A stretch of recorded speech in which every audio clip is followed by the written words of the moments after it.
Ini berkenaan dengan hak kebebasan menyertai himpunan lah. Semua orang punya hak kebebasan sebenarnya selaras dengan peraturan undang-undang.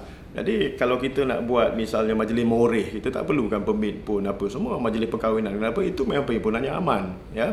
Tetapi satu perhimpunan aman, undang-undang juga cakap, satu perhimpunan aman, ya, apabila ada telah pun diminta untuk bersurai, diberi arahan bersurai misalnya oleh pihak polis, ya, kerana khuatir satu orang yang keliling ini yang akan menimbulkan, misalnya orang core group ni yang akan menimbulkan provokasi. Nombor dua, orang-orang keliling yang tiba-tiba naik darah, tidak bersetuju, tidak berpendapat dan bertelingkah di situ. Maka pihak polis apabila memberi amaran untuk kita bersurai, maka kita perlu bersurai. Tindakan penyuraian itu bukan kerana dia tidak bersetuju ataupun bersetuju lah, ya. Dia tanpa prejudis, dia bertindak kerana polis diamanahkan untuk melindungi nyawa semua orang, termasuk peserta-peserta demo itu sendiri. Nah, bila tindakan suraian diambil, diketepikan peserta ni adalah tujuan satu. Nyawa peserta ni pun dia kena ambil kira, dan orang yang di luar. Apa kata kalau tengah-tengah orang ni buat demo ke, ya, perhimpunan haram ni, orang lain tidak setuju pula mengambil tindakan menggunakan tangan mereka atau keganasan dan sebagainya, maka polis akan dipersalahkan.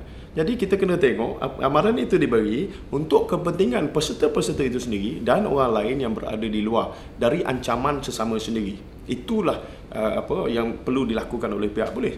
Tapi yang perlu kita ingat dalam mana-mana perhimpunan, apabila telah keluar satu arahan untuk bersurai, maka kita kena bersurai. Jika tidak, itulah perhimpunan yang menyalahi undang-undang. Tindakan undang-undang yang tegas boleh diambil, ya.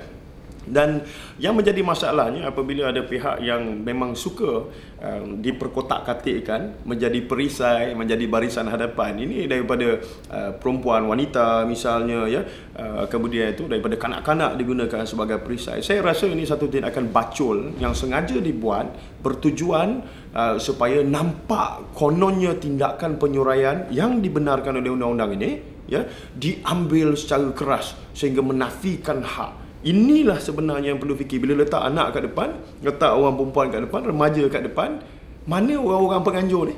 Kenapa duduk di belakang? Letaklah saudara mara dia depan kat sebelah sana. Letaklah kawan-kawan dia depan. Kenapa dia sendiri tak mau duduk depan? Sebab dia tahu, ya, dia nak peluang untuk melarikan diri supaya orang-orang ni bertanggungjawabkan. Nah, ini satu masalah yang perlu kita fikirkan apabila ada orang mengajak kita untuk melindungi seseorang atau sesuatu perkara yang tidak mengikut landas undang-undang. Jadi fikirlah sendiri. Kalau nak jadi ahli perhimpunan, sedia saja hadapi risikonya.